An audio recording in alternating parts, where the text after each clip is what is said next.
Hello and welcome to Spyhards podcast, where your hosts go deep undercover into the world of spy movies to decipher which films make the knock list. But remember, this information is strictly for your ears only. I'm Agent Scott. And I'm Cam the Provocateur. And Scott, I've decided not to see Bob at all. I mean, having seen Bob myself, I understand that choice. Hmm. It's got jam all over him. It's just like, it's so much work. It's a hard decision, but I think it's the one I have to stand by. It's for the best. Yeah. And speaking of the best, welcome back to Spyhards. That's right. Happy Halloween, everyone. Happy Halloween. We've got a film for you this week that defies many things that we've spoken about before. It's perhaps the most out there spy movie we've ever spoken about. And I think I wanted to record this intro a little bit for everyone listening. And just to say, if you haven't seen this week's film, Possession, I'll spoil it now. You've clicked the play on the episode, you should know what it is. If you have any plans to watch the film, but ahead of, before this episode, I would stop listening now and go and watch the film. Yeah. Because there is a lot to it. It will ask a lot of you, but we'll get into our thoughts in a moment. And there are scenes of abuse in there, of murder. It's a pretty depraved film at times, but I think it will reward being watched before you hear a discussion on it. It is a very intense and visceral film. And so just know that going in, that this is not kind of the spy jinx that maybe you get on this podcast week to week. It's something a little more challenging and in some cases quite difficult to watch. So just be aware of that. I said happy Halloween, but it's more like unhappy Halloween this year. Yeah, you're quite right. But I think you'll have a happy time hearing the discussion in a minute. So I think without further ado, Cam, let's get to it. And this is breaking news, folks. This wasn't part of our original plan, but the opportunity came our way, and you know what we're like. We won't say no to this sort of stuff because we love going deep into the world of spy movies just for you. We have a special Spy Master interview coming this Friday, which we'll talk a little bit more about at the end of the show. But stick around this Friday because we are sitting down with the screenwriter of a beloved spy film of Cam and I's, M. Butterfly from David Cronenberg. We're sitting down with the screenwriter of the film, David Henry Hwang. He also wrote the play it's based on and won a Tony Award for it. So if you want to find out more about M. Butterfly, make sure you stick around this Friday. But let's get back to the show.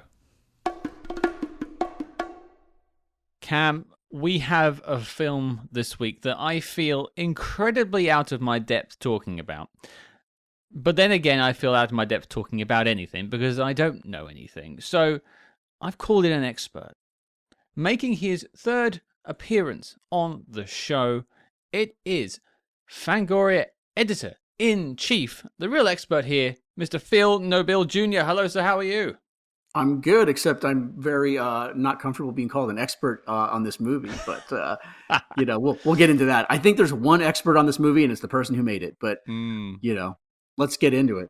It's a real Venn diagram situation here, I find, because, we're talking about spy movies every week, and we were reliably informed that this is a spy movie / horror thriller movie. Now, whether that holds up during this conversation, we'll get to, but you are a man who walks through both worlds too. You're a massive James Bond fan, spy movie fan. You've been on to talk about Bond twice now on the show. Mm-hmm.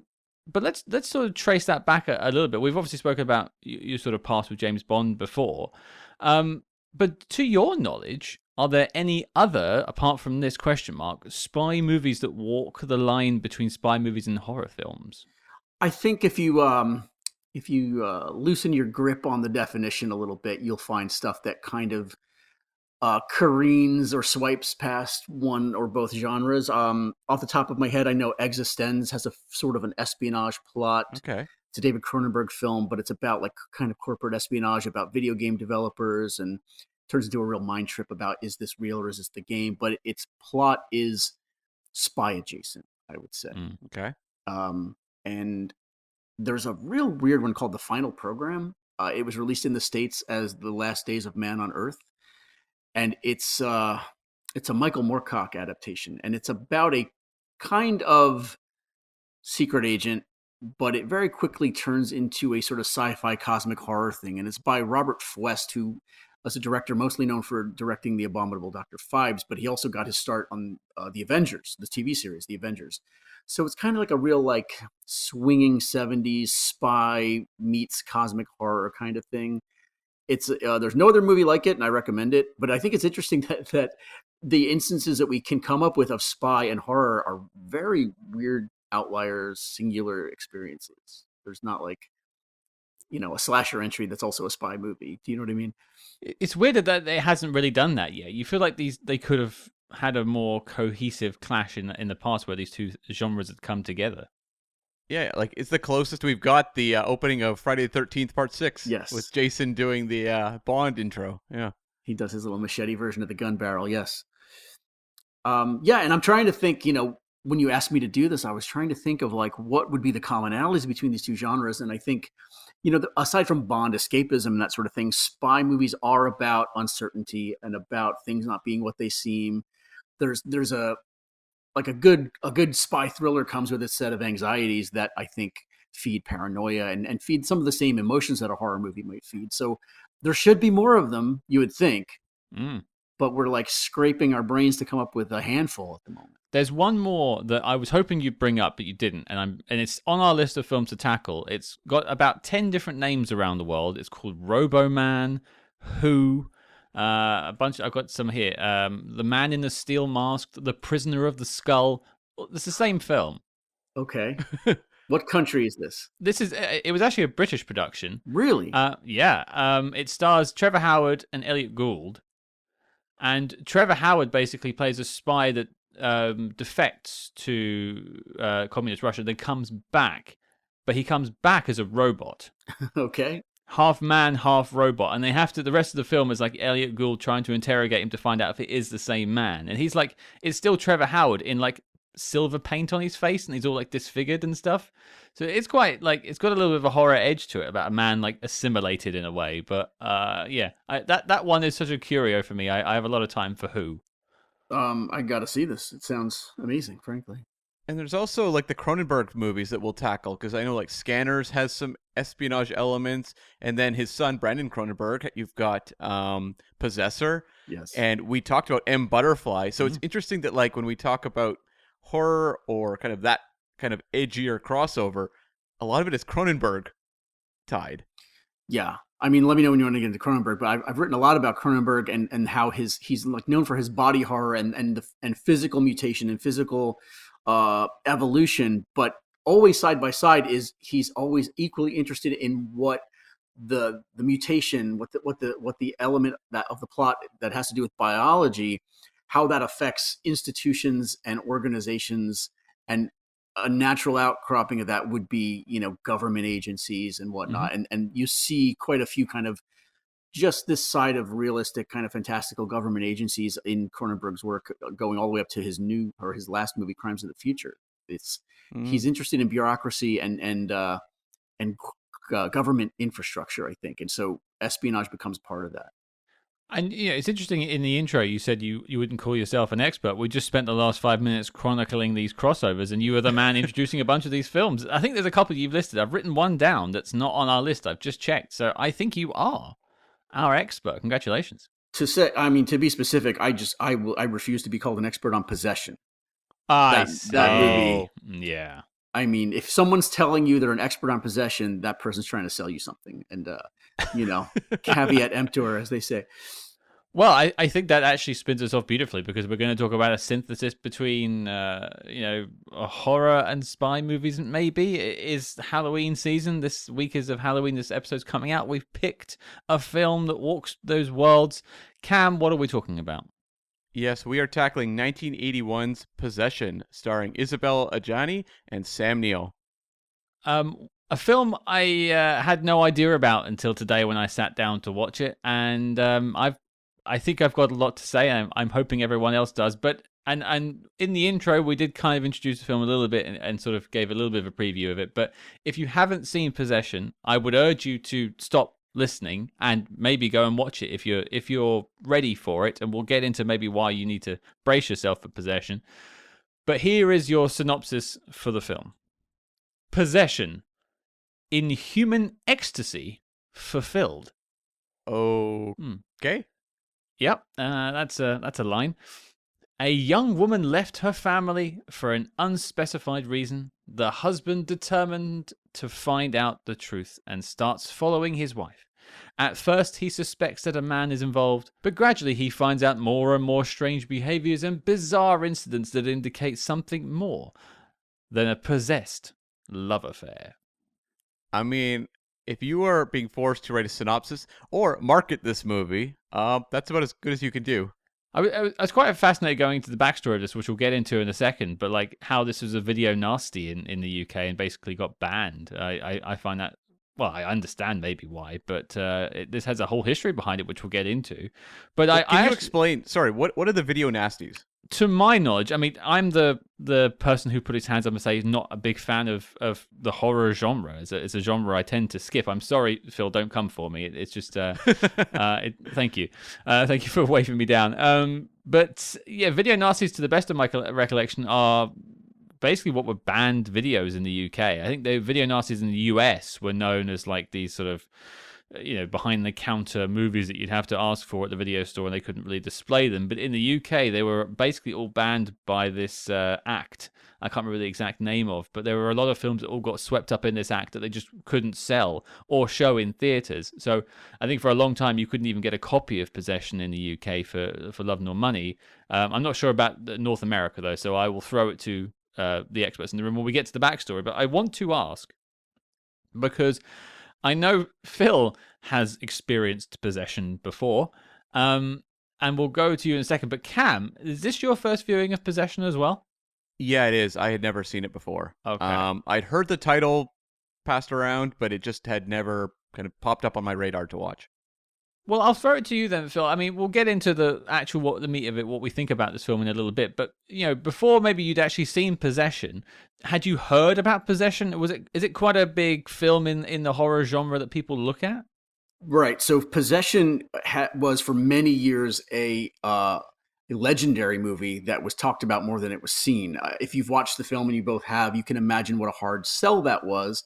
So it got recut and trimmed down and retitled, and they tried packaging it in a bunch of different ways, but the original version was not quite a lost film, but very nearly a lost film, and it was something you would read about in books. There's a UK writer named Dan Whitehead, who his sentence always sticks in my brain when he talked about this film. He said, "It's a film that clearly only made sense to the person who made it."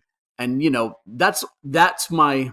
that was the sentence in my head when I sat down to watch Possession. There's a repertory screening outfit here in Philly called Exhumed Films, and I want to say around 2012, maybe 2011, they screened a 35 millimeter print of the film, and that was my first experience with it. So not only seeing it on the big screen, but seeing it with an audience who were similarly unprepared for what was about to unspool in front of them, and it was a singular experience. I think that the film, somewhere along the way in the last 5 years or so, it got remastered, and suddenly a couple of different labels started putting it out on Blu-ray, and suddenly more people were able to see it. And this sounds gatekeepery and obnoxious, but in a way I preferred when it wasn't so well known, because it very quickly got memed all to hell with gifs of Isabelle Adjani freaking out in the subway tunnel, right? Different moments, different little moments that I maintain are pretty powerful in context to watch, if for no other reason than the WTF of it all. They're kind of robbed of their effect if you've seen them passed around on social media over and over again. So I think Possession was a stronger movie when it was a little bit of a boogeyman movie, and you heard about it and you talked about it and you maybe couldn't find a way to see it. But the harsh light of day has been thrown on it in the last few years, which I think has changed how the movie's been kind of processed by pop culture a little bit.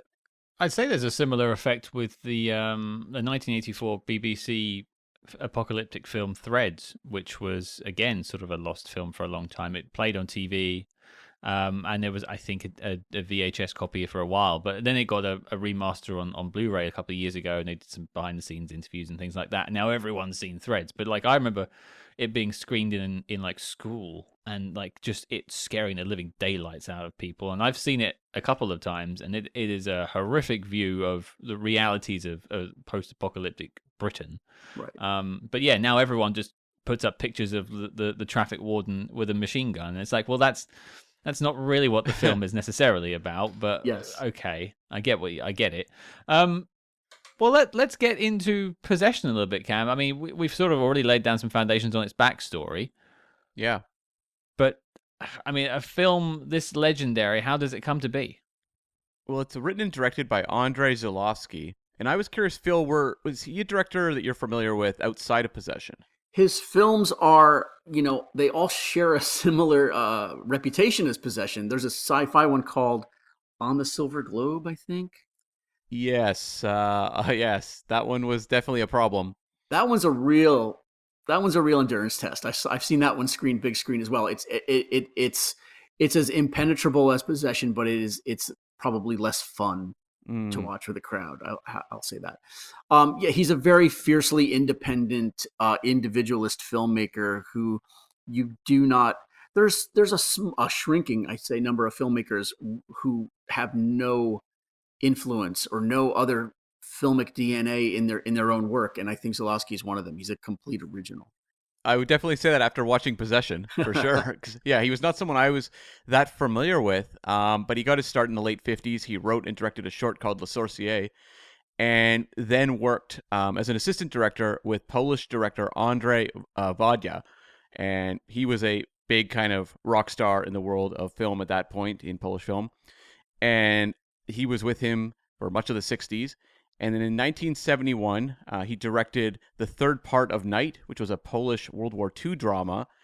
And he also, did a film called, with Klaus Kinski, a romantic drama called The Most Important Thing, Love, in 75. That was also, I can only imagine working with Klaus Kinski. I'm imagining the pairing of these two. That must have been interesting. It's amazing no one died. Yes. What I noticed was, though, his career was a bit bumpy after Possession. This movie comes out, and obviously, it obviously had a difficult journey to being something, I hesitate to say mainstream, but something that people were seeing, something somewhat accessible. And he really only had a small handful of movies between 1990 and 2015, and he died in 2016. So it seems like Possession was kind of like the at least the noisiest statement that he made towards the end of his career. Yeah, well, I think if you look at his filmography, it weirdly enough, and this is going to blow your mind, having you just sat and watched Possession, but it's probably the most commercial film of his career. So whoever bankrolled it decided, like, let's try to sell this. I remember it was in Fangoria magazine, and Fangoria couldn't make heads or tails of it. And there's, if you Google it online, you'll see a lot of sort of VHS cover art that doesn't seem particularly representative of the actual film. But there is, in 1981, 82, you're like, well, we've got Sam Neill. He was just in, or maybe he hadn't just been in, but right around then he was in Final Conflict, which is the third of the Omen films. Yeah. And Sam Neill was kind of being groomed as like a new leading man. I guess we get into, he auditioned for Bond shortly after this film, but you've got him, you've got Isabelle Adjani, who is an international sex symbol and movie star. So this is the closest thing Andrzej Zulawski made to a moneymaker, right? Which sounds crazy if you watch the movie, but I can give a little bit of context to his up and down career just from doing some reading on the director today. Basically, he got thrown out of Poland because of some of his films he made really rubbed the communist government up the wrong way. And ended up spending a lot of time in France and finding, I think this was Possession was made through benefactors in France, and because of the reception to this film, specifically Isabelle Adjani's reception of it, which we'll talk about in a minute, kind of got him back into Poland, and then he got himself thrown out again. So I'm glad you brought up him being kicked out of Poland. This movie is actually somewhat inspired by that. There was two main influences, he said, when he was creating Possession. He was going through a period of depression, quite severe. You don't say. Right. And it was inspired first off by the turbulent end of his marriage to actress Margarzada Brownick, and the jam scene in this movie where Sam Neill comes home and the kid is covered in jam because the mom has gone away was something that actually happened to him. And so he brought that to the screen. And so he had heavy depression from that. But also he'd been exiled from Poland, as Scott mentioned, due to sort of problems with the production of On the Silver Globe, the movie that Phil mentioned, which was shut down. And he was accused of overspending and low labor efficiency. And the movie, I just don't think was rubbing the Polish government very well at that point as well. So they basically wanted the entire movie basically destroyed, all the materials destroyed, but he managed to save them. And the movie wasn't completed for like another 10 years. And he was, exiled over that film. Is it a film worth being exiled over, Phil? Well, that's subjective, I would say. I think it's I think it's very much the movie he wanted to make, and he's not here to tell us how he feels about it today. But it tracks.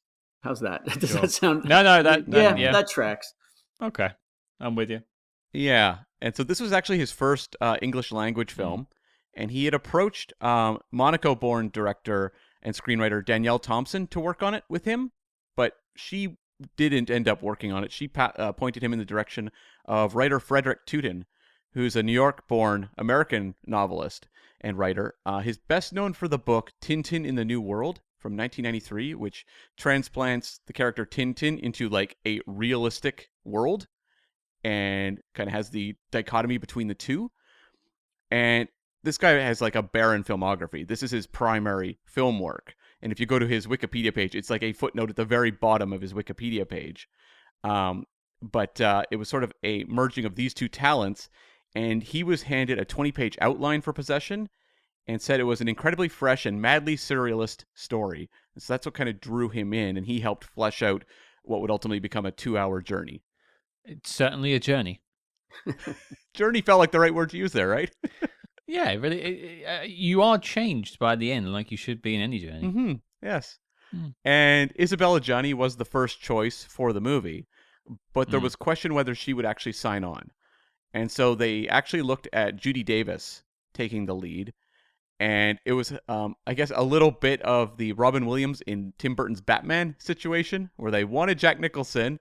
Nicholson was hemming and hawing. They go to Robin Williams, and then Jack Nicholson comes back. And so they were discussing things with Judy Davis, but Isabelle Adjani obviously ended up signing on to do the movie. Batman and Possession, two films that are always often said in the same breath, I would say. Easy to make that comparison. Right? I thought so too. Yeah. And this production was not fun for the actors. You don't say. Cat makes the first understatement of the episode. Understatement, yes.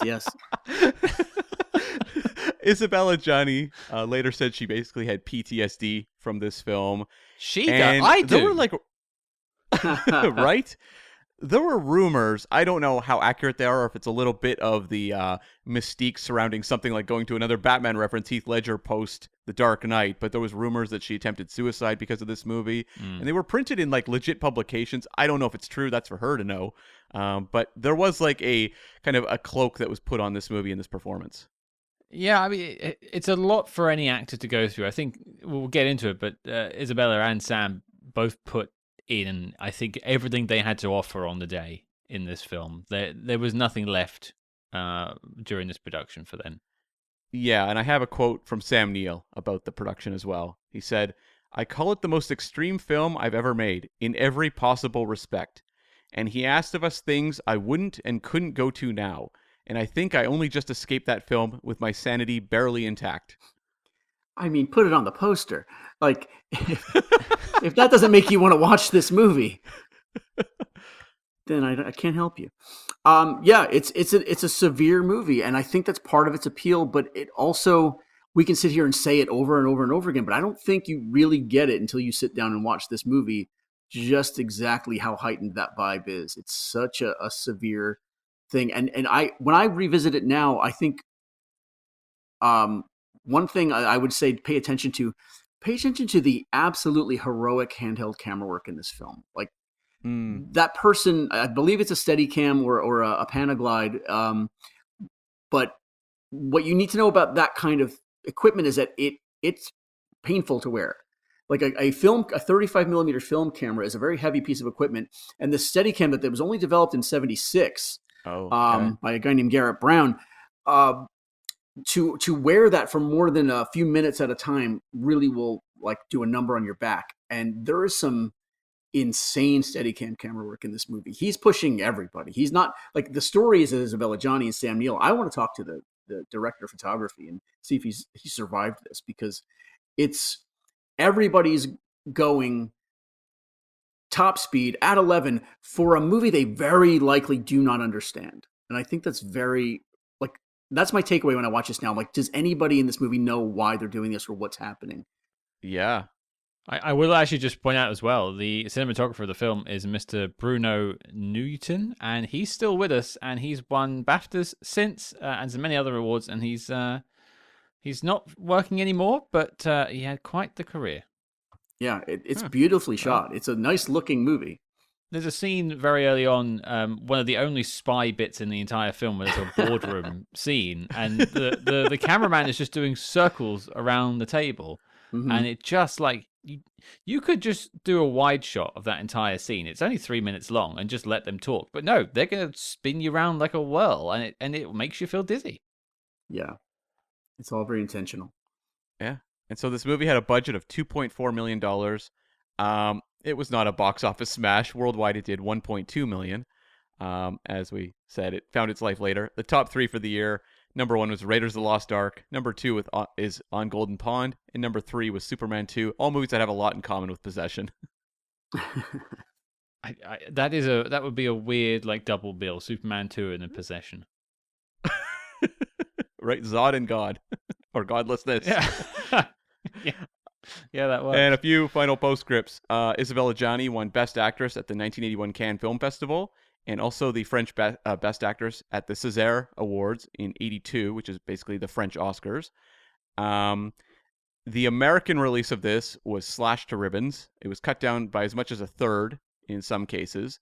And so there was a lot of even confusion, I think, watching the movie in a shortened form. As much as it's still confusing in a 2-hour form, it must have been a complete mess at basically like 90 minutes. And just a note about the director, Andrzej Zulawski. The whole time I was watching Possession, I thought, when I was watching Isabelle Adjani, I thought a lot about Sophie Marceau, who is a similar type. And I realized after the fact that he actually had a relationship with Sophie Marceau, and they had a son in 1995. Wow. Yeah. There you go. The man is a type. He did have a type, indeed. Yes. It's all connected. It's all connected. Well, okay, we've spent half hour setting this film up, and we haven't said much about how we feel about it. And I think a lot of what this discussion will be about is how we feel. And so what I'm really keen to do is throw to the man I'm going to continue to call an expert, despite the fact that he'll push against me on it. But yeah, editor-in-chief Fangoria. Like that gives you some credence to talk about horror. And so I want to hear from you. You've experienced Possession at least once on the big screen as well. The only one out of the three of us that's seen it on a big screen with a crowd, no less. What do you make of Possession? Well, I think it's the best horror is personal. And I think so much of the best horror is the filmmaker working out their feelings about something. And that's from Dracula, Bram Stoker, that's Mary Shelley, that's Jordan Peele, Get Out. Like all your best horror comes from something personal. And I think that what you have in Possession is a very, very, and I can't really overstate it, very rare example of a filmmaker putting such a fiercely personal statement on film that it almost alienates everyone else. And I think you guys experienced that a little bit today when you watched it, and you might have been rolling your eyes or throwing your hands up and wondering what the hell you were watching. And I think that's a pretty universal experience with this movie. It's not a friendly movie. It's not a user-friendly movie. It's a guy working out his divorce and his demons on film. And I think it has value as maybe the purest example of that I've ever seen. And, people do it in dramas and autobiographical stuff. Spielberg did a movie called The Fabelmans, which was about him being a child and whatnot. But I don't think you see it. I don't think you see someone working out their negative energy of their own life in such a very specific way as you do this movie. And I think that gives it a weird kind of power. You might not believe me, but I think in a week and a half, you're going to still be thinking about this movie. It sort of gets in there and rattles around in your head. And it's not afraid to go big, and it's not afraid to go weird. Like, you've got everything we just talked about. We didn't even talk about the fact that she's having an affair with some sort of alien or otherworldly, slimy, tentacled thing in a dirty apartment. Like, that happens almost an hour into the movie. Like, it's this weird kind of weirdly heightened domestic drama set against the Berlin Wall, and it's a kitchen sink drama almost. But aside from the setting of him being a British, in British espionage or intelligence or whatnot, but it's a very grounded human heightened drama of two people screaming at each other because their relationship is falling apart. And then an hour in, she's fucking a tentacled alien slimy thing that was made by the guy who made E.T. a year later. Like, you're not going to get that on Netflix these days. I'm just saying. I think it's an interesting moment in film history. It's an interesting kind of example of personal filmmaking, and it's messy and it's weird and it's uncooperative. But I love it for all the things that probably someone might hate it for. Because there's only one possession. There's a movie like Halloween, and there's a movie like American Werewolf in London. You can find analogs to almost any horror movie. There's only one possession. Thank God.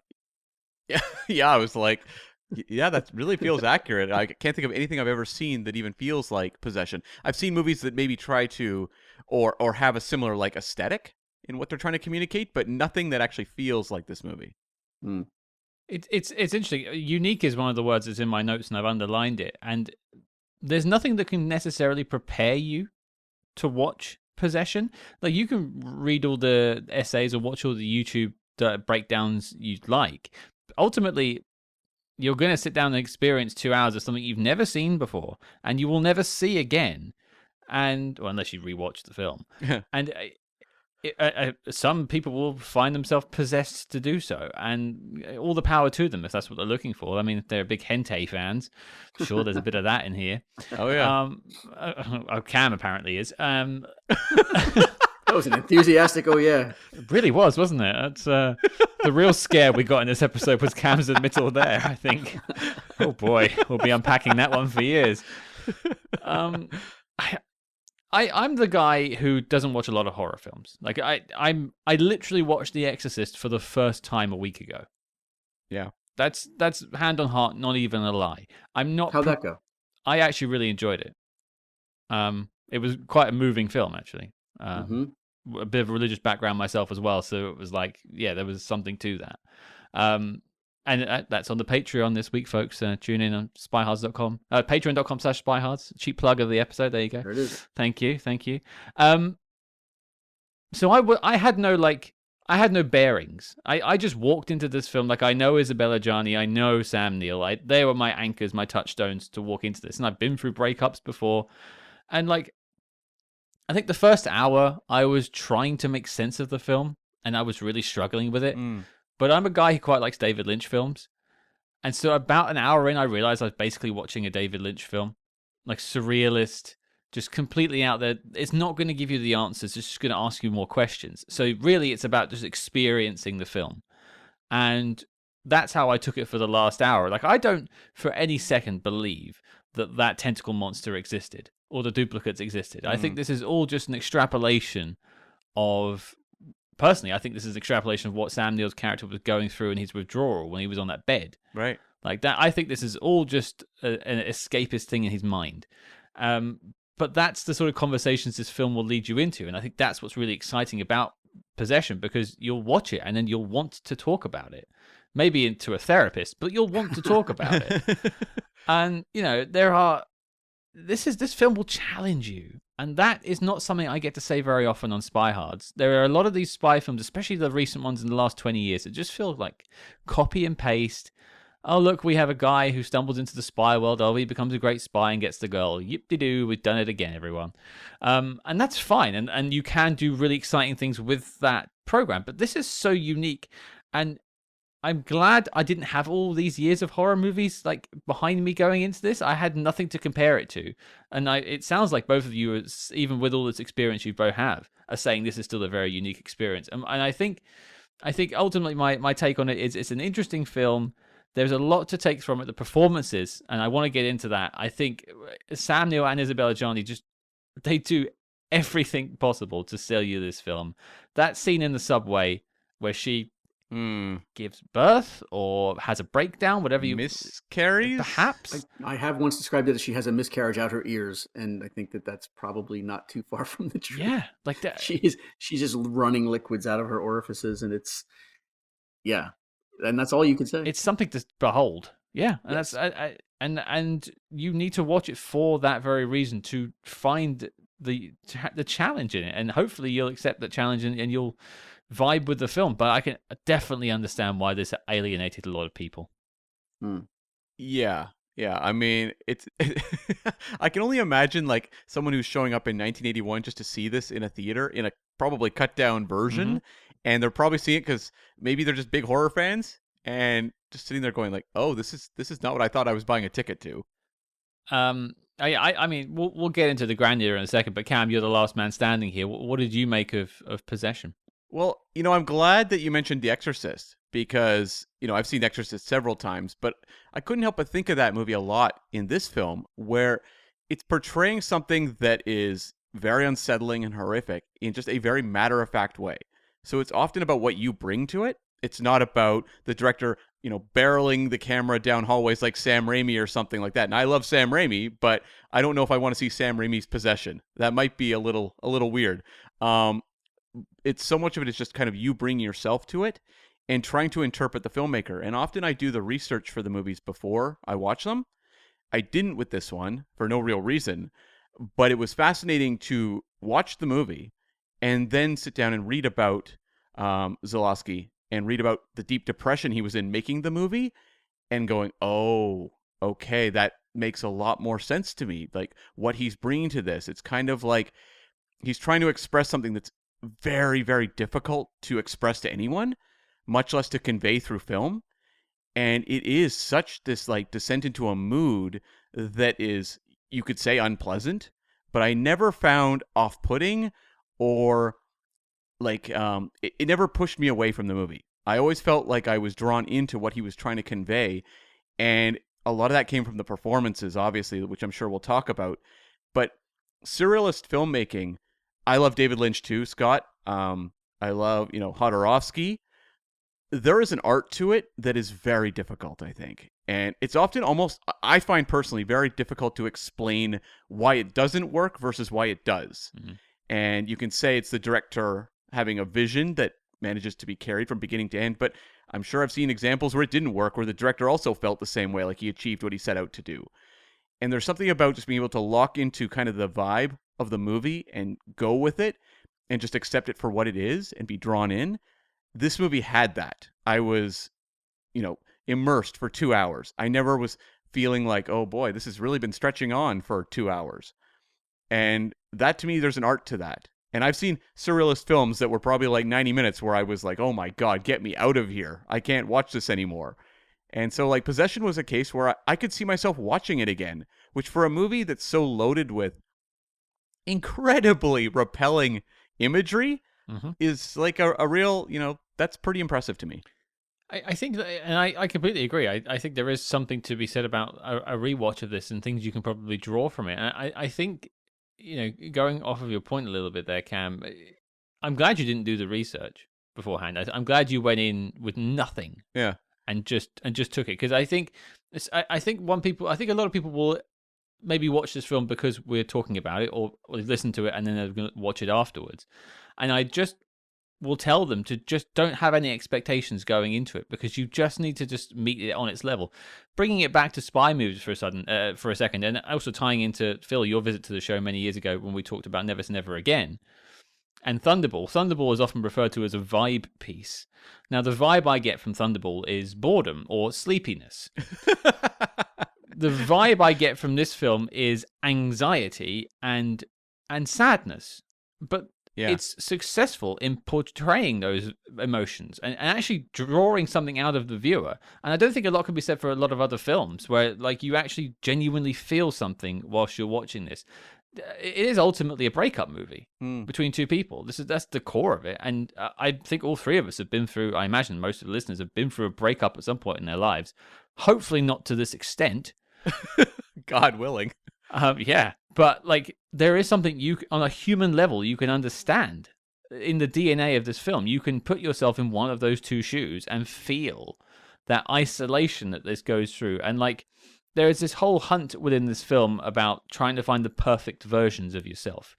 You've got Sam Neill, who, you know, it doesn't work out with Isabelle Adjani, but then finds his son's teacher looks exactly like Isabelle Adjani and is the exact thing he wants in a woman: submissive, a good homemaker, that sort of thing. And Isabelle Adjani, through her own regret and remorse on her, you know, promiscuous activities outside of marriage, the regret she's made has basically formed a human being that will just accept it and is happy to be around her and pleasure her whenever she needs it. We're going to talk about that.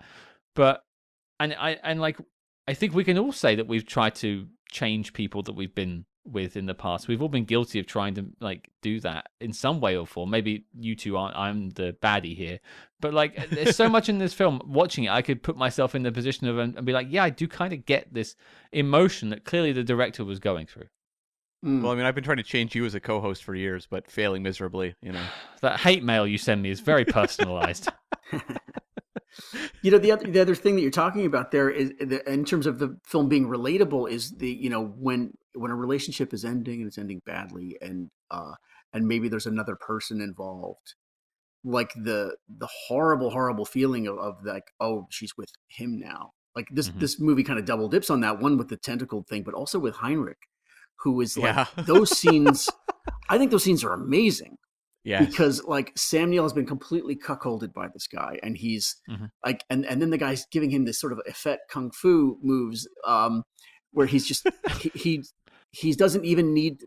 I don't know. He defeats him in so many ways. Like he doesn't even match his upset or his anger. He tries to be compassionate to him, but at the same time, like this guy is the source of his misery in a lot of ways. And as weird as everything that's happening, that's weirdly relatable.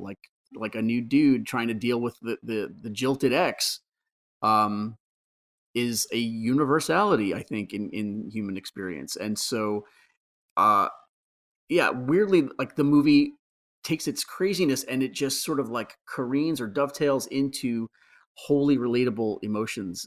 And I think that's sort of what's special about it in a lot of ways. It's a weird amalgam of those two things.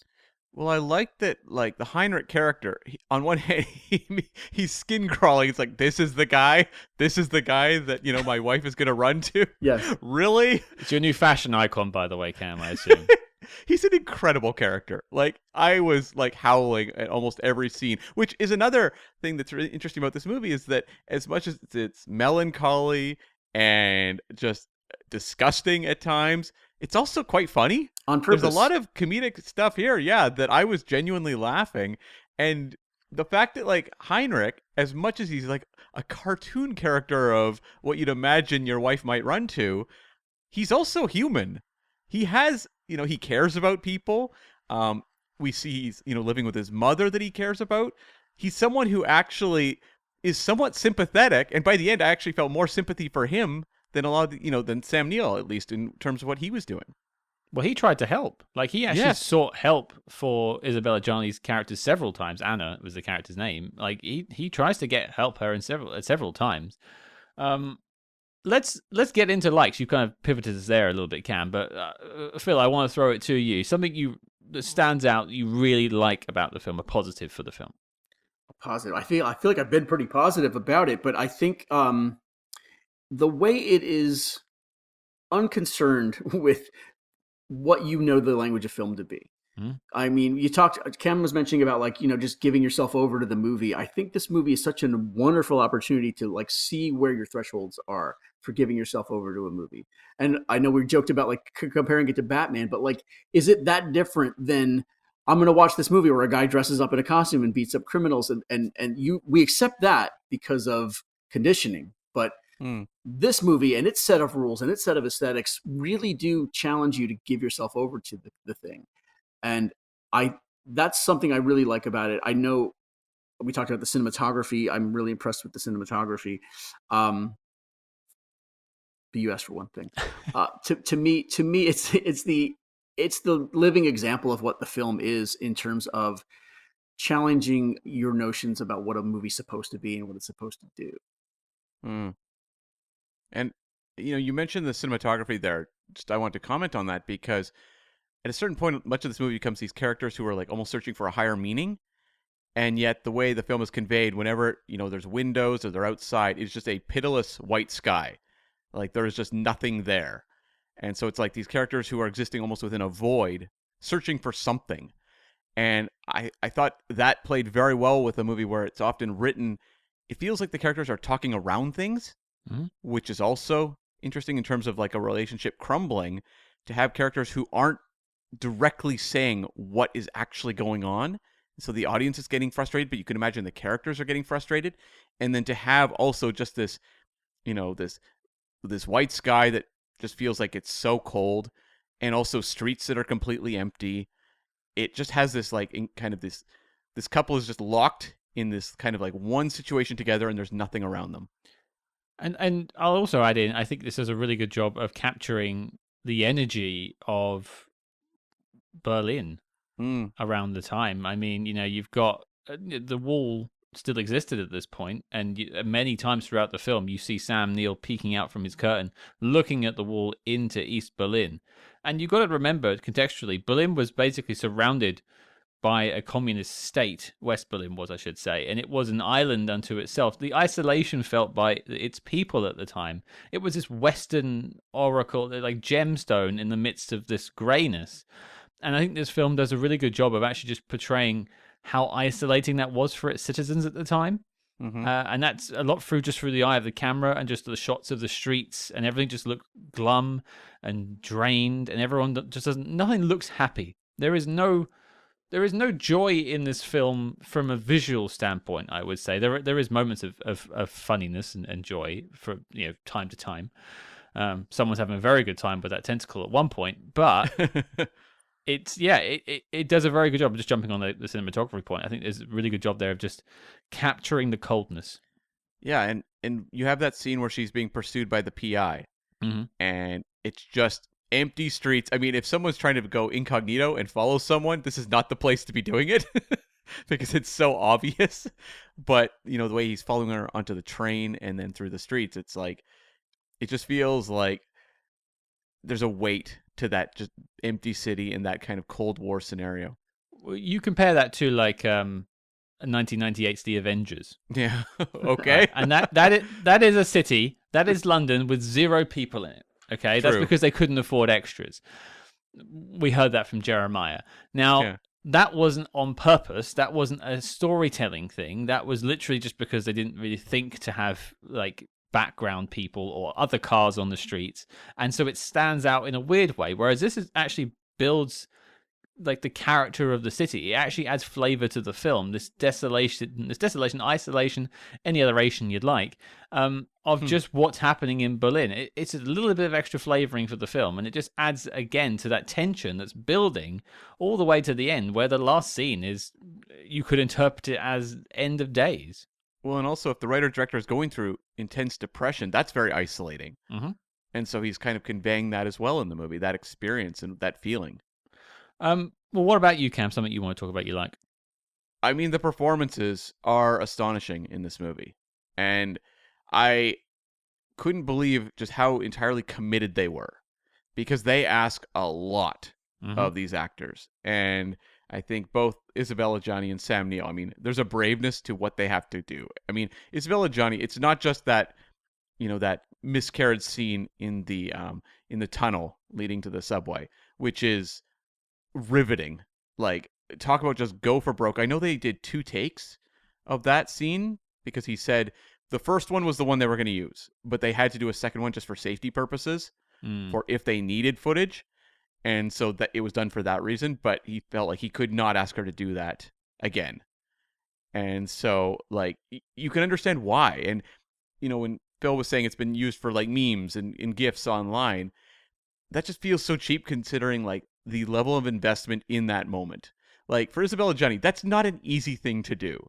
And to sell that, and I'm sure was very just wrenching emotionally to do, and to then reduce it to, like, a comedic, just, like, bite-sized GIF is almost very mean-spirited in a way, if you don't have the context for it. But it's not just that. It's like all of the scenes throughout this movie where it's like even a scene where it's a couple fighting. I was having almost like flashbacks to the very intense fight in Marriage Story with Scarlett Johansson and Adam Driver. And you then take that and just blow it up even more so in this movie. And the intensity and the discomfort as a viewer you have, because you shouldn't be seeing this. It feels like you're being brought into a private space. And yes, we've seen many a couple fight in many a movie, but there's something about these fights that you just think like, I have no business seeing this. That's an excellent point. And a bit of trivia about their big public fight in the movie at Cafe Einstein, where he's dragging her through that cafe. That's also where Hans Landa orders the strudel in Inglourious Bastards, by the way. So, my God. When in Berlin, visit Cafe Einstein. Why did I not go there? I was just there like a year ago. Yeah, you were. Wow. There you go. But it's, there's a lot of people doing very vulnerable work in this movie, and it kind of gets, and the GIF thing speaks to how we sort of, the way we ingest art or content, God, I hate that word, but versus how we used to. I don't think film is as respected as it used to be. And this movie, you say couldn't be made today. Even though Robert Pattinson is developing a remake of this movie, which I don't know if you've heard that story. No. And I mentioned The Fabelmans earlier, but to me, it's like someone remaking The Fabelmans. Like, this is Zulawski's story. Like it's insane that someone would try to remake such a personal movie. But this and there's a movie called The First Omen that came out that's very good, but there's a scene that's very much riffing on the subway scene, and I think it's, I don't know, to me it all illustrates that you don't have artists going for broke like you did in this movie. Like the perverse thrill I get of watching this art film, this experimental film, brush up against commerce, and someone saying, well, we've got to stick it in 1,200 theaters in 1981. I don't think we get to see that anymore. I don't think we get to see brave, weird, difficult takes like this playing in movie theaters. It's kind of a shame.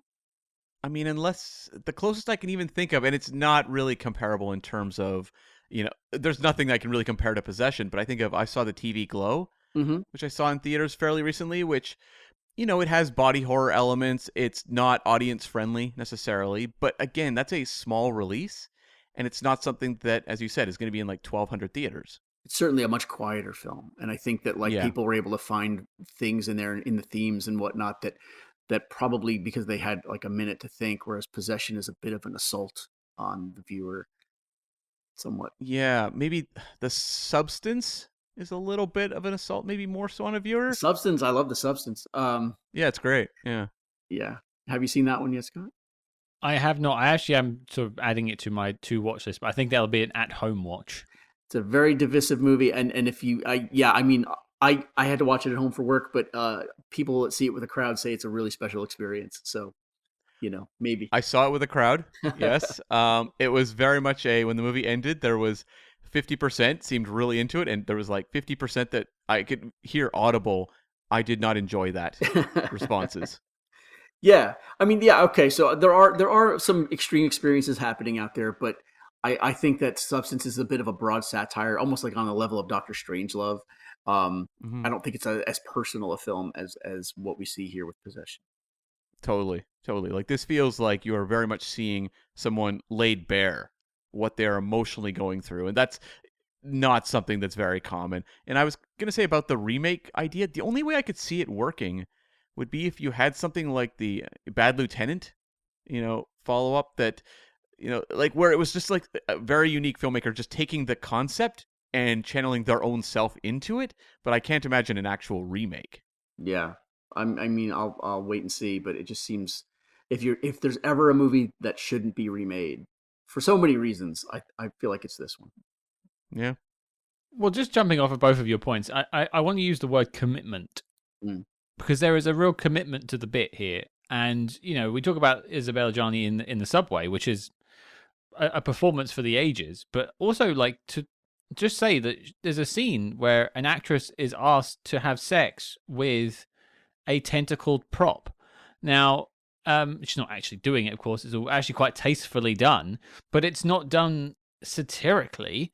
Yeah. It's perhaps a bit surrealist, but it's done quite tastefully, if you can say that. Like it's actually a pretty nicely shot scene. It's not distasteful in the sense of it's not particularly crass. It's showing you the experience that she's going through. And I want to just talk about Sam Neill and his experience about it for a second, because I was reading an interview with him and he said he had a lot of trouble with the domestic abuse scene where he beats up Isabelle Adjani, and he didn't want to do it, and he had to get talked into it by Isabelle Adjani because she said, let's do it because it's for the film. And he talked about how, like, this is in his autobiography, he would film one take of the scene and then go outside and cry for 10 minutes before he came back in to do another take. And like, that's so much you're putting on this film that was $2 million budget, made $1 million, and no one talked about for 20 years. Like, that dedication and commitment to the craft of acting, and I just want to salute them both. It's a shame Sam Neill didn't get more tips of the hat for his performance in this, because I think it is equal to Isabelle Adjani's. I wonder too, they're both quite young in this movie. Mm-hmm. Would they have done this when they were 40, for example? I doubt it. Yeah. This feels like something you do when you're young. Yeah, would they have done it when they were 40 if they'd never had an opportunity like that before? I think, like, on paper, at its core, these roles are what actors wait their whole lives for. Do you know what I mean? In terms of, like, the movie is hinging on their performance. And this is so interesting that you guys are doing this movie, because spy movies don't play in this space, really. Spy movies are comfort food. They're fun. They're escapist. They can be intellectual and they can be, thrillers and stuff. But this is like high drama hinging on two actors making themselves very vulnerable, trusting their filmmaker completely. To your point, Scott, about Isabelle Adjani in those scenes, she's you don't get there without trusting your creative partners. And I mean, I perhaps lack the imagination to figure out how on earth you trust this guy who made this movie with your soul bearing performance. But I think that it really shows that the epitome of like what acting can be and should be, in terms of like, you're not there to just hit your mark and say your lines. You're there to have a transformative experience, and to ideally give a transformative experience to the people watching it.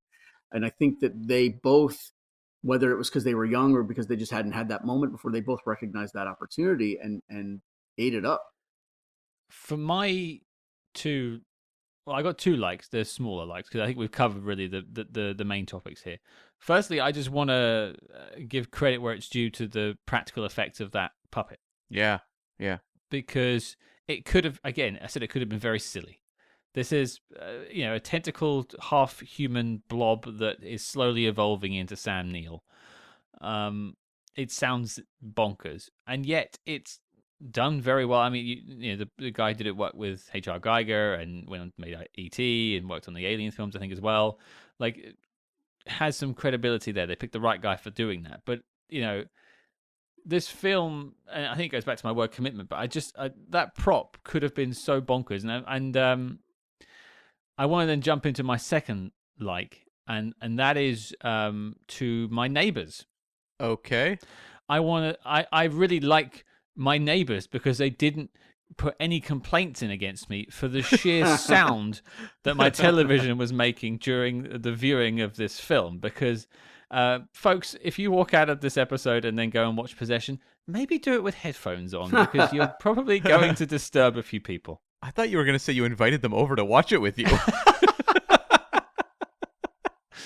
I know you just moved here from Brazil, but hey, come and watch this film. The welcoming party. Yeah. I want to say the practical effects. It's a bummer we don't go to this route more often now because look, I've seen movies that use CG incredibly well. I'm not going to, stand on the hill of all CG is bad, but there's something so visceral and just like you can feel this slimy monster in every phase of its evolution. Every time you see it. Yeah, that's right. Yeah. But there's like a point where you just see a close up of its face and it's just like staring into the camera. And they hold that shot for, a few seconds and its eyes are like staring into your soul. And I just don't know that you could replicate something like that. Like there's something so tangible about it in the sex scene later on. I just, there's something just about that practical creature that I think is absolutely like it takes your breath away just on a technical level, but also it's just incredible. Well, I would just add that you have to give almost equal credit to the lighting and the cinematographers because I can't give it to you here, but I'll send you a picture of what that thing looks like in broad daylight, and sure, it's not great. It's not great, but it's well implemented in the film for sure.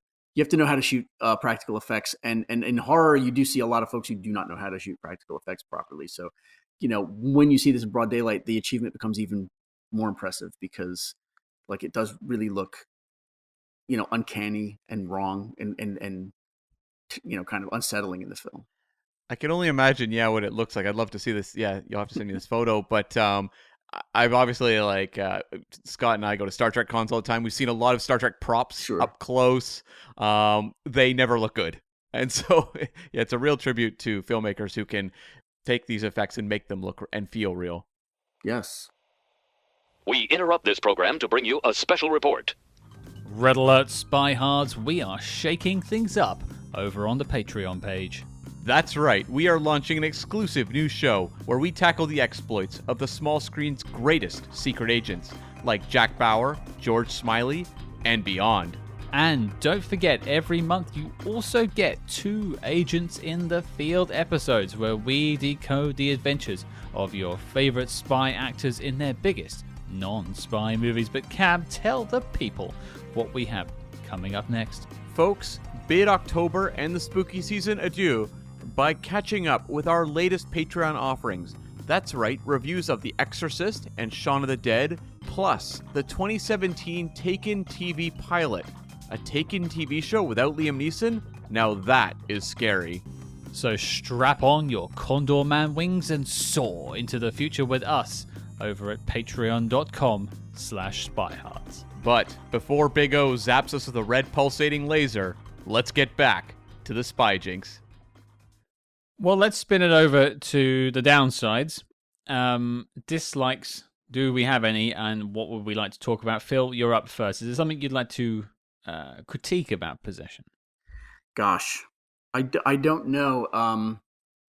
I don't have a fresh viewing in my head, but I feel like I wouldn't mind something else with his employers. I wouldn't mind some kind of clarity on that front. I don't think it would hurt the movie if we had the barest idea of what was happening with those people. That's sort of where I'm at.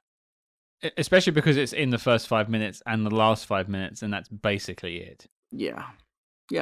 You don't know what's happening there, and your knowledge level is not increased by the next time you see them. And I think that's ultimately part of the movie's charm. But I think it would have been interesting if there was a more understandable reality from which the film could deviate, instead of being confused or off or oblique the entire time.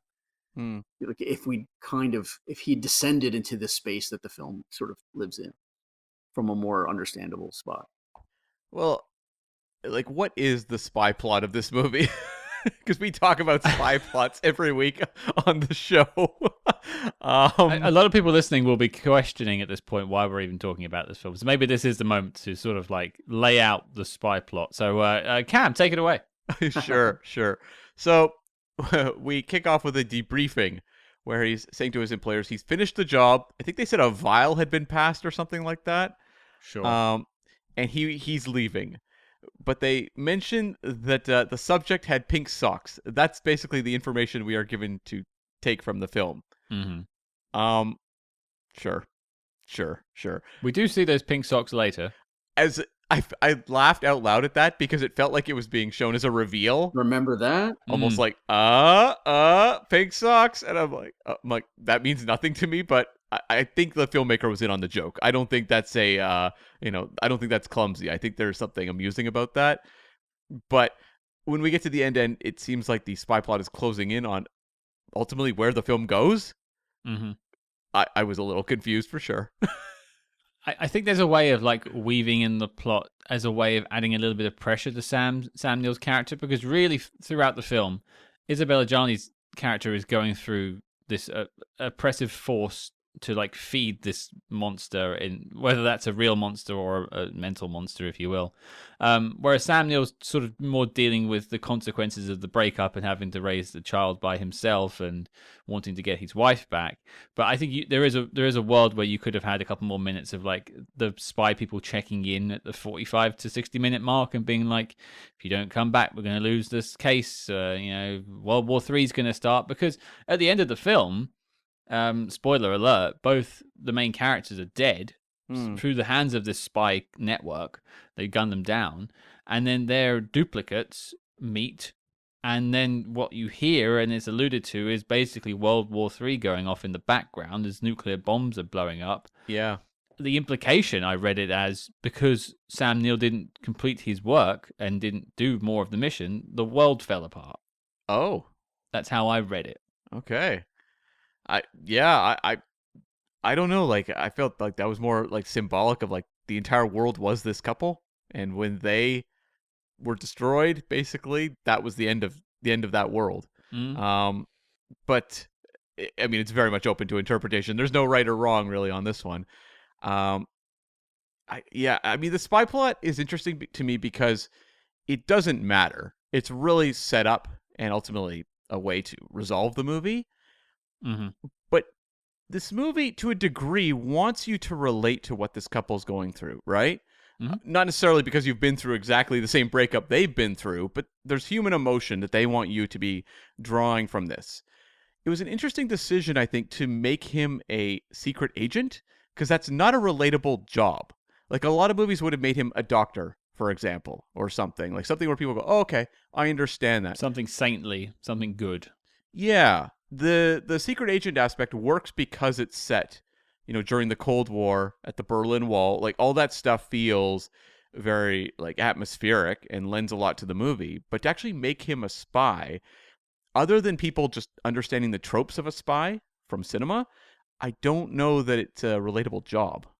I don't know if it is, no, but I will say it does work thematically, because the implication is that Sam Neill's character is being deceptive, and that there is a talk at the beginning of the film of him sleeping with other women behind Anna's back. True. So he is being deceptive, and she is doing the same thing to him. There is deception runs throughout this whole film, vocationally and romantically. So I think it was a good choice to have that. It just, I think, and to Phil's point, is it could have been worked in a tiny bit more. Yeah. Cam, what about you? Something you'd like to take the film to task about? I mean, I don't really have a lot. And the spy plot criticism was more of a playful one, because I think the movie's just so specific in what it's doing. It's not like when we are watching Cats and Dogs 2, and I have a laundry list of things to take issue with.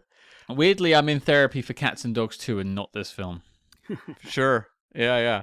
I would have just liked more, honestly, out of some of the other relationships. Like the Margit character, who is friends with Isabelle Adjani's character, sure, and has a relationship going with Sam Neill's, Mark. I would have just liked to know more about her. I mean, I like the cast on her foot little nod there, which we just are left to draw our own conclusions as to what this character's story is. But I thought her dynamic with the Mark character was really interesting, and the way they were obviously had something going on the side, but at the same time were kind of put off by each other. I would have liked scenes between the two of them that maybe played the same way the Heinrich scenes did, where I just got to spend time watching an incredibly bizarre dynamic play out. Yeah, I think I got enough Heinrich for one lifetime. I've seen enough of his chest. I want a spin-off. Yeah, I would watch that spin-off. Do you just call it Possessions? Just like Alien sequel? Yeah, we'll do that. Potentially. But yeah, that would have been nice, and also like I kind of wanted a little bit more of the teacher. Because you get all this backstory as to how the Sam Neill clone duplicate is birthed into the world, created by evil. Very, very season 3 David Lynch of Twin Peaks. But where does this doppelganger come from of her? Because the implication is these beings are being created. If you're taking the film at face value and that it isn't metaphorical, then is this just what Sam Neill is seeing and she doesn't look like that at all? Or is this a Invasion of the Body Snatchers clone replacement thing going on? I think the reason they keep her somewhat vague is because she is this fantasy object for Sam Neill, like what he wants. And so if you dig too deeply, a fantasy just it doesn't hold anymore. Sure. And so I think that's kind of the problem. My dislike is kind of it's not a dislike I actually have. It's a dislike of surrealist cinema in the sense of it really is like the Marmite of filmmaking. Now that's a very British idiom there. I apologize. Marmite is something people either love or hate. Vegemite is the Australian equivalent, or Bovril, or some other things out there. But do you like it, Scott? I hate Marmite. It's disgusting. Do not put it anywhere near my toast, you fiends. Okay. But I like this Marmite. But a lot of people like this. A lot of people will walk out of this, much like you said about the substance, and have actually hated the last 2 hours of their life. I was reading an article that Mark Commode wrote about this film, and he has programmed this twice in British theatres, and both times people have walked out during the showing. Yeah. So this isn't for everyone. And I mean, in terms of the Spyhards films that we've covered, we're like about to hit 200 films. Of those 200 films that we've tackled on this show, this is easily the most unapproachable, impregnable, or something like that. Basically, hard to watch of the bunch. So you really have to be able to just accept the film. But I completely understand how people might not. And people thought No Time to Die was polarizing. Yeah, like that's the biggest problem in the spy fan world is No Time to Die. This movie will just blow their hair back. But I mean, I think in a weird way, I don't know how many people you're going to get to watch it, but I hope somebody watches it after listening to this. I hope somebody gives it a whirl just to see what else is going on in the world. You can't just live on one kind of film. You have to sort of, see where your thresholds are, test your own limits. And I think this is a movie tailor-made to do that. Mm-hmm. This is why I'm so glad we talk about spy movies, which is such an expansive genre, as opposed to just talking about 27 James Bond films every week. I just think I just can't live in that world every week. It would do my head in. Okay, well, final notes before we get to the knock list. Any notes that we got left hanging around in our notepads or in our minds, things we want to talk about the film? Phil, I'll let you percolate on that. If you have anything else you want to mention, I will throw it to Cam first. Any final notes? I love the home decor, the cold blue atmosphere. I thought that was... I've seen your house, so I understand. Yeah. I thought that was perfect. Like, just so chilly. Like, there's no warmth to it whatsoever. And it gets messier as the film goes on. Yeah, like the color palette of this movie is great. And when you have the teacher showing up, it's just dressed all in white. Like this divine figure coming in. Like, the movie just visually is beautiful across the board. Something else I had, Scott, you and I have tackled several spy films where people start throwing chairs. Oh, yes. We had Brad Pitt on the roof of the building in Spy Game. We had The Man Who Knew Too Much, the original, with everyone throwing chairs in like the church at the meeting. This movie had an all-timer chair throwing scene. This might be the most like wild and crazy chair throwing scene we've tackled so far with Sam Neill in the cafe. It might be the most realistic of the bunch because not many people throw chairs off top of buildings and don't get arrested at the end. I think we need a jingle for chair throwing. If someone can think of a jingle for that and send it in to us. We're still waiting on that body out of the window, genie in a bottle mashup. Get that to us, folks. In terms of notes I've got, I often like to look at things on Wikipedia to sort of Wikipedia or IMDb, and I was looking at the quotes for this, and it did make me laugh because you've got a quote before the one I'm about to read to you. It says like, for me, God is a disease. And then Heinrich goes, that's why through a disease we can reach God. And then the next quote says, Subway drunk, steals a banana. That's the quote. And I just thought, like, who wrote that into IMDb as a quote? Just steals. It's not even an actual physical thing he says. He just steals a banana. That's how you and I met.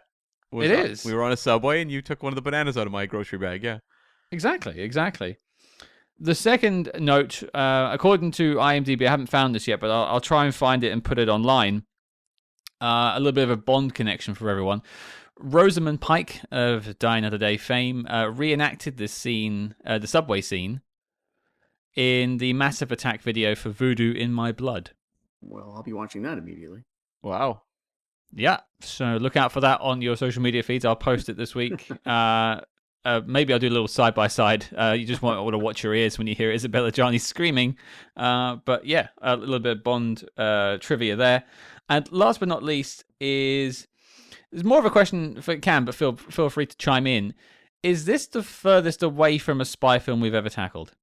The Rocketeer was a ways away. Yeah. Trenchcoat was pretty far. Yeah, Trenchcoat. Well, we spent half the movie wondering if it was a spy movie, but it did find its way there. You know what? No, I think Kiss of the Dragon, where we got tricked into watching that movie. Oh yeah. Yeah, there was nothing there at all, basically, was there? That was definitely the... This actually has, like, mentions of spy organizations and stuff, at least. You can hold on to. Yeah, Kiss of the Dragon, for those that don't remember, was a movie that every synopsis you can find of Kiss of the Dragon refers to it as a spy film and mentions secret agents throughout the synopsis, but when you actually watch the movie, there's very little there. And it just transpires that what China refers to as secret agents, we refer to as police. Yes, more or less. Which might infer more about what the Chinese police do, but we'll leave that there. I'm not looking to take on the Communist Party of China. Critique. Yeah. Don't write me, don't at me, folks. But Phil, any final notes for us? Well, I think that there's one part of the movie that people don't really talk about, and it's the kid. Yeah. I've never in my life met a child that people call Bob. I thought that was a very strange name for a kid. But the header that the kid does into the bathtub at the end when the world is ending. Oh boy! And that shot goes on forever. That made me nervous in a weird way. It's emblematic of the film itself. It's a shot that is in and of itself kind of innocuous, but the longer you watch it, the worse it gets, because your awareness of what's happening in this very still scene is very upsetting. That I was worried about that child when he is floating in the bathtub for what seems like an endless amount of time. And it doesn't help that the film, to that point, the child is being sort of babysat by the perfect version of Isabelle Adjani's character, the teacher. Right. And the perfect version of Sam Neill is coming to see her, and he's at the door, or it's implied he is. It turns out he is. But the kid somehow instinctively knows that something is wrong.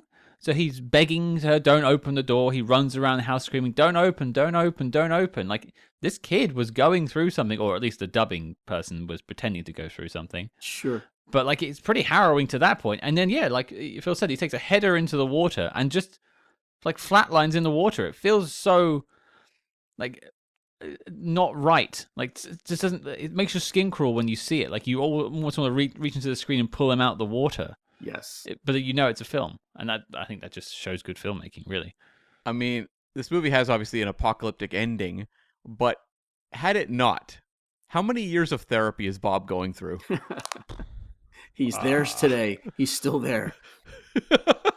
Don't open that memory. Don't open. Don't open. There's something about the child endangerment in this movie, too, that there's many movies where kids are in far more extreme danger, right? But there's something about the scenes where they come home and that kid is just covered in jam and has been left for like prolonged periods of time, where it feels like there's a visceral like feeling you get, just like a realism to it, like that. Yes. That's happening to thousands and thousands of kids worldwide right now, and that's the horrible feeling.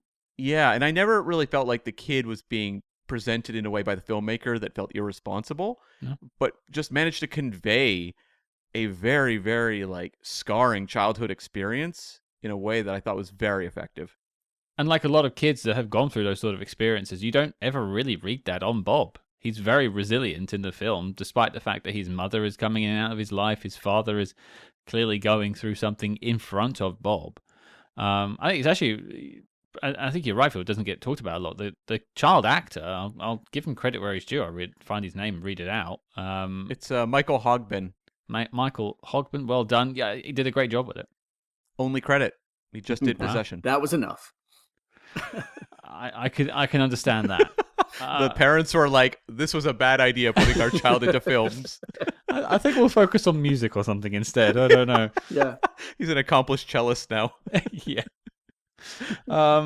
Okay, well, knock list time. This may be a slight foregone conclusion, but let's see how we go with this. It's an interesting film. Let's see what we get. Scott, I thought you'd want to do Tenetometer.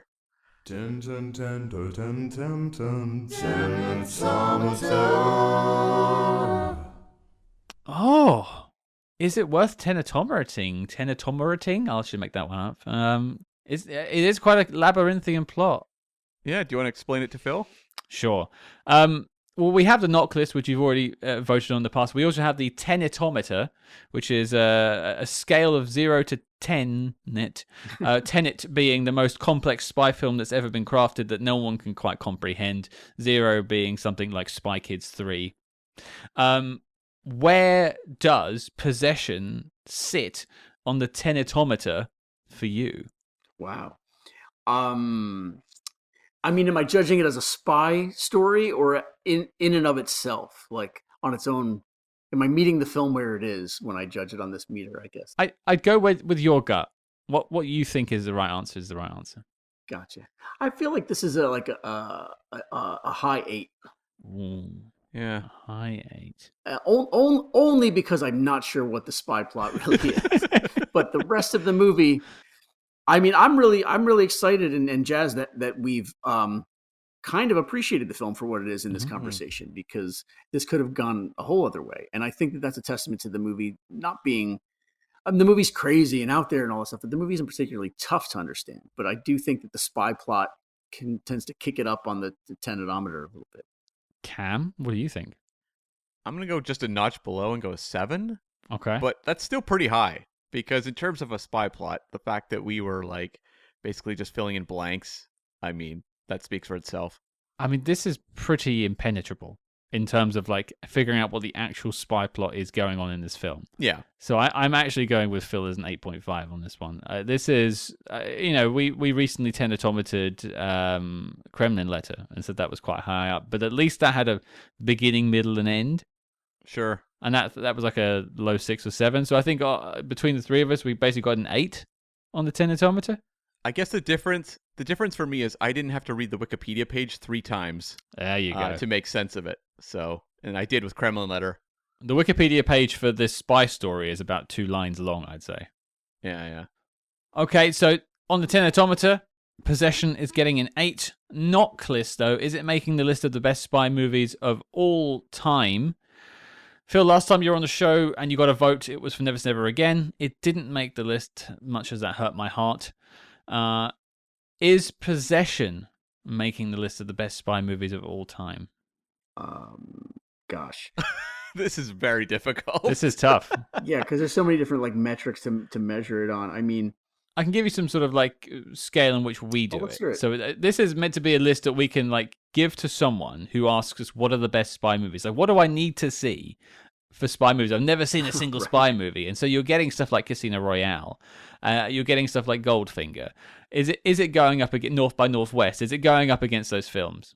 Imagine if you told somebody who came to you with that question, you said, "Oh, you gotta watch Possession. I got just the thing for you." It's the ultimate troll. You like Goldfinger? Perfect follow-up. Yeah. Oh gosh, no, I don't think I can, in good conscience, call this one of the best spy movies ever made. Because I question how much of a spy movie it really is. There's some lip service paid to the world of espionage, but this is not a spy movie when all is said and done. Okay, so that's a no. Cam, you're up next. You could swing it. I mean, I'm kind of in the same boat. It's drawing a lot of atmosphere Mhm. from, the world of espionage, and that's very important thematically to what the movie's doing. But if someone were to say to me, "Is Possession a spy movie?" there would be like a pause. I'd be like, "Well, that's not what I would call it, first of all." And I tend to think like the movies that lean a little more towards, spy movies, they feel more like genuinely like they belong to that world. So I think I'm gonna say no. But this movie, if you were to ask me to like, do we have a list for like wrenching domestic dramas? This makes that list. Sure. I don't think anyone's looking for that list. It's very depressing. What a depressing list. Very, very sad list. You bring your Kleenex. Yeah. Okay, 2 no's. So my vote is completely useless. And so I will go out on a slight limb here. Okay. I'm not going to give it the yes. But what I am going to say is over the years we've not written a list out, but there's been films that we've said, like, if you wanted a further reading list, if you finished the knock list and you were looking for different experiences post the knock list of films that will further expand your vision of what a spy movie could be, I would say watch Possession. Yeah, I'd agree with that. So there you go. 3 no's. Possession is not making the knock list. The dossier on the film is complete and filed as classified. Phil, you've had 2 films and you've 2 that have not made the knock list. We'll have to pick a different film for you next time. I also note that you've had 2 very like on the outside peripheries. You Never Say Never Again, which is often lambasted by Bond fans, and then Possession. Like, maybe we need to get you like a straight down the middle, Sure. Johnny English sequel or something like that next time. Oh, God. I was gonna say like Le Carré or something, but okay, yeah, Johnny English, why not? Fine. Yeah, okay. It doesn't seem too enthused about that. It's just Wade and Purvis for you. But Phil, thank you for coming back on the show. It's been a pleasure to talk about Possession with you, and I still think you brought the expertise, whether you disagree or not. But where can people find more from you online? Where can people read about Fangoria? Give us all the deets. Oh, we'll just head over to fangoria.com. We're updating that website every day, and you can also read, or you can pick up an issue there, or the current issue there. You can find us on shelves at Barnes & Noble. I'm not sure where in the UK. Or you can subscribe, and it's all over at fangoria.com. You can find all that info there. There you go. And where can people find you online, Phil? You can't. I'm good. Okay. Don't do it. Don't look for him. He doesn't want it. Fine, Go away. I'm fine. Leave him alone. Go to Fangoria. Go and look in the show notes below. There'll be links for everything there. Go and see Substance in your theaters. Go to a local theater and watch it. And don't go to a big chain if you can help it. That's just my personal preference. There you go. Phil, it's been an absolute pleasure once again. I'll sort that Johnny English sequel out for you. But thank you for joining us on Spyhards. Thank you for having me. I appreciate it. There you go, folks. That was Possession. Perhaps the scariest, creepiest, moodiest spy movie we've ever watched. Well, it's so funny because we have a list of horror spy films to tackle in the future. And Phil mentioned a few there that are going to go on the list as well. Mm-hmm. But it's interesting to me how many of them are very visceral body horror films. Yeah. Like, there's no, like, kind of wacky 80s, as Phil said, like, slasher, horror film for us to do. Like, which is unfortunate because I'd love if we could alternate and have something like this year. And then next Halloween go to, like, wacky, crazy, campy horror kind of stuff. Like, that would be fun, but in a weird way, it's just not really possible. Like, I just don't understand why the spy genre hasn't wandered down those alleys a couple times more. But we'll keep searching for things, and who knows what the future will yield. You'd think there would be something, maybe from the Hammer horror world or something, but I don't know. So far, it's pretty slim. Well, I mean, 2 things to say. Firstly, we've not explored every single film created. There might be one that has been made that we've just not stumbled upon yet. That's entirely possible. But you're right, Cam. A genre as flexible and versatile as spy movies should have done something like that by now. Yeah, and it's unlikely that Live and Let Die will fall on Halloween, but like in the Bond world, that's the closest thing. Yeah. And even that is still very much a Bond film at its core, just with minor horror elements sprinkled in for seasoning. Yeah. Or maybe the Masked Inspector at the start of the film. I think maybe just Spectre in itself is a horror. Yeah, well, sure. There was a lot of screaming. They're mostly from the viewers. Yeah, that's true. Yeah. But there you go. I think as I said at the beginning, as Cam said, I think you should all be checking this out for one reason or another. It wasn't a knock list winner, but I think there is a reward to watching this film, especially from the angle of a spy movie. And we've been doing this for 4.5 years at this point. We don't throw those recommendations around willy-nilly. No, totally. And I was really happy that we had Phil here to lend a lot of context to the film, and I think very eloquently explain why it's such an impactful movie. Yeah, I dare say we did a good job. But then again, I like tooting our horn. Sure. Spyhards, we've got breaking news. We have just finished recording an interview, and it's coming out this very Friday, the 1st of November. We are taking a trip back to 1993 to celebrate a spy film that we both love. David Cronenberg's M. Butterfly. So good it made the knock list. We are sitting down with the screenwriter of the film and the creator of the play it's based on, Mr. David Henry Hwang. He's a Tony Award-winning playwright in his own right, and this is an interview you should not miss out on. So that's a Spyhards double bill for you lovely folks out there. But Cam, the question now becomes, what are we talking about next week? Yes, the most jarring change of pace we've ever had, I think, in the history of this podcast. But that would be the case no matter what was following up Possession. Sure. We are going to tackle 2020's My Spy, starring Dave Bautista. Usually I'll try and insert like a witty comment here. I don't know how to segue between those two films. I genuinely don't have it. There's nothing. There is nothing you can say. There is nothing. There is nothing there. So, folks, I guess your mission, should you choose to accept it, is to tune in next week as we set off with Dave Bautista on his first of two so far spy missions with My Spy. And I mentioned the Patreon earlier, but we're having a Halloween special this month over on the Patreon. We're tackling two classic horror films, one slightly lighter than the other. We've already tackled The Exorcist. As I mentioned, it's the first time I've ever watched it. It was my experience of the film. Did the power of Christ compel me? You'll find out at patreon.com/spyhards. And this week, we're tackling the horror classic comedy film, Shaun of the Dead. One of my absolute favorite movies of all time. I can't wait to talk about it, and I can't wait for you all to hear it, find out more about it, and help support Spyhards. That's the main thing here. You're helping keep the lights on here. We're not looking to make profit out of it. It genuinely all goes back into running the show. Patreon.com/Spyhards. There's a link in the show notes below as well, and we would genuinely thank anyone that comes over and helps to support Spyhards, because you'll be, just true Spyhards to us.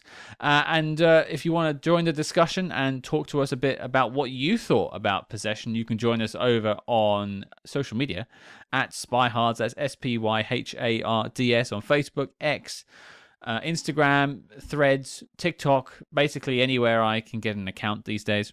But until next week, folks, you'll find Cam and I laid out on a sofa with Bob at the nearest therapist's office.